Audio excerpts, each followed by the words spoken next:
the Pixel 9 Pro, but you don't have to look at it much. I'm guessing it looks like this just because of the complicated internals of a folding phone. But then the rest of the design around this thing is pretty nice. It is much thinner, first of all, and they've flattened the sides all the way around, so it's this more modern, like, squared-off shape a lot of other flagships have. Now, the funny thing is, the rounded sides from last year were actually easier to just pry open for a folding phone, so you'll notice that if you use both phones back-to-back, but this isn't the end of the world.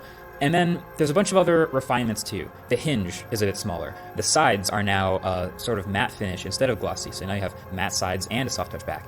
And overall, it just feels much closer to a normal slab when it's close.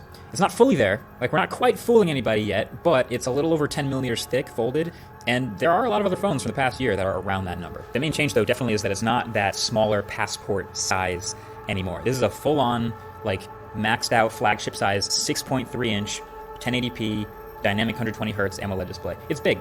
The last one was more reachable, for sure. Now it's much more like the OnePlus Open sized, so it's right around the maximum of actually being able to use the whole screen with one hand. I mean, your mileage may vary, of course, depending on the size of your hands, but yeah, there's also still real bezels all the way around the screen, and it kind of pushes it away from the hinge, so it's a little off-center.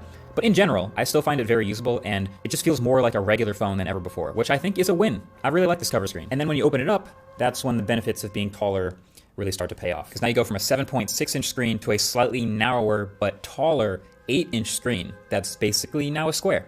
And the screen is way better. It's up to 2700 nits. It's nice and bright.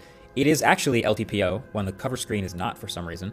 And the bezels have tremendously improved from the first folding Pixel. So they're still a little thick, sure, but now they're nicely even all the way around, and there's a hole punch cut out in the corner now instead of the selfie camera on the thick bezel. And just look how thin that is. Like, it's barely thicker than the USB-C port. This would have been a crazy sentence just a few short years ago, but using this phone, I wager almost everything about the hardware of this Google phone is at or above average, which is crazy. It's like the harder the part is to make, the better and more above average they are. Like, this new hinge is nice and smooth, and the phone opens and closes in a really satisfying way, and it unfolds all the way flat easily, unlike last year's phone. The crease through the middle is, you know, average at worst, but very easy to look past when you're actually looking at content on the screen. And they fit in a 4650 milliamp hour battery inside, which again is a little above average for foldables, even though it's actually slightly less than last year. The speakers in this thin body are very good and full. The water resistance is here. It's IPX8. The flatter fingerprint reader is easy and quick and fast, and just this hardware feels actually more deserving of the word Pro than ever before. So, you know, they renamed the phone. It has Pro in the name now, but feels like it deserves it. But also little things like the outer display not being LTPO feel weird, considering that's the one that does the always on thing. That's the one you really want to be LTPO. And it also doesn't charge particularly fast, and there's no Qi 2, so the phone has this lower than normal wireless charging coil that can be kind of annoying to line up and doesn't work on certain chargers, which may feel like nitpicking, but hey, when it's an $1,800 phone, you are definitely allowed to nitpick. Overall, though, design-wise, I really feel like they got a lot of stuff right. So yeah, it reminds me of the OnePlus Open from last year, which won my best folding phone of the year. But then, this one is a Pixel. And this Pixel software experience ends up being what differentiates it over a lot of other folding phone options out there. Because yeah, there are totally more flashy foldables with more advanced hardware from Vivo and Xiaomi, and there's these razor thin pieces of hardware with head-turning specs, but if I'm being honest, the software on those typically isn't nearly as good. So here, you basically have all the same features as the rest of the Pixel 9 flagship lineup, which is great. It's call screening, it's the Pixel weather app, it's all the new stuff, basically everything except the thermometer app. And that's fine. So Gemini is actually getting good, like I said, in the 9 review, and I'm still loving Circle to Search. Although, on this inner screen, you gotta be slightly more careful because the slight difference between hold to Circle to Search and the tiny swipe to bring up the dock can kind of take some getting used to.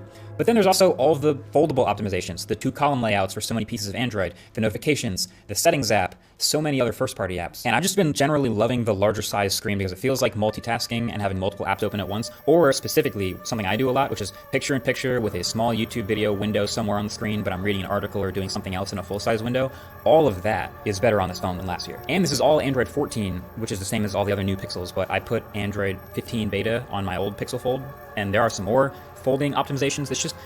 It's hopefully coming soon, and they promise 7 years of software updates on Pixel 9s, which is pretty elite. So I've said a lot of nice things about this phone, but going into this, before I even put my SIM card in it, because I'd read other people's coverage and seen stuff about this phone, is I knew that there would be basically 2 main downsides to look out for, to keep an eye on. And those are the Tensor chip being underpowered, and the downgraded camera system. So, okay, it's a Pixel. Let's just start with the cameras. Basically, my findings are, yes, they are smaller sensors than the main Pixels. And yes, they are worse, but they're not horrible. Like, they're not that much worse that it's a bad camera now.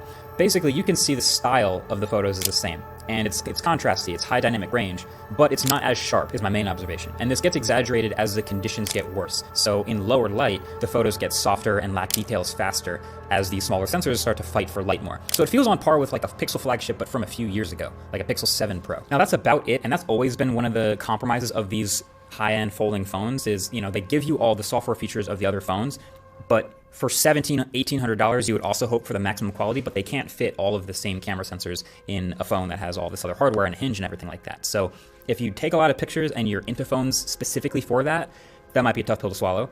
But if you're not, if you buy it for other reasons and you're not a huge camera person, then you may be willing to overlook that. Me personally, I rely too much on photos and videos for my phone, so that's tough for me. But the other downside is this Tensor chip.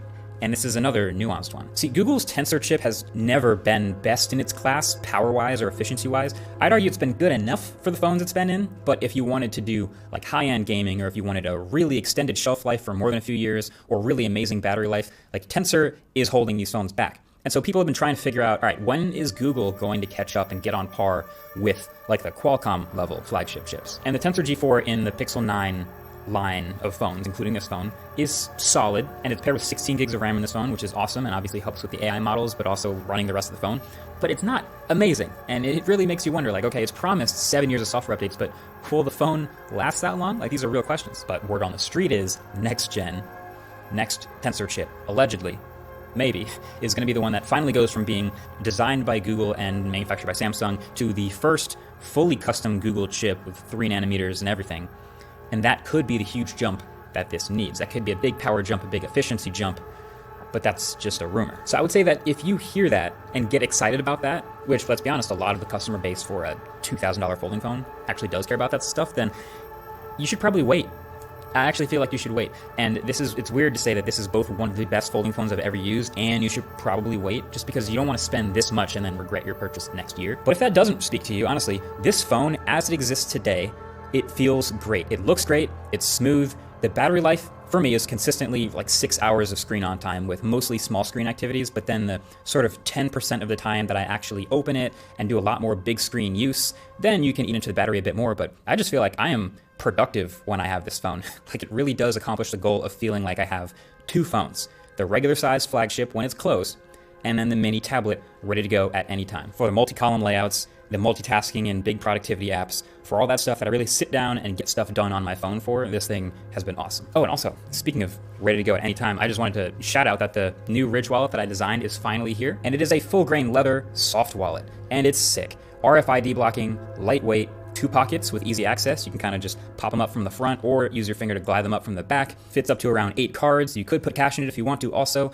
It's everything you need and nothing you don't. I'll link it below if you want to check it out. I'm really proud of it. But yeah, look, if you're not a foldable person, then this phone may not convince you. Like, it's the same dimensions, the same functionality, roughly. Like, it's not a game changer by any means. But if you are a foldable person, this phone has been awesome to use. Like, I've really enjoyed the fact that it really feels like a full-on flagship on the front and feels like a mini tablet when I want one. 2 phones in one. That's the ideal foldable phone for me. And yeah, this is my favorite flagship foldable ever to come out. So there you have it. Hopefully Android 15 soon. Thanks for watching. Catch you in the next one. Peace.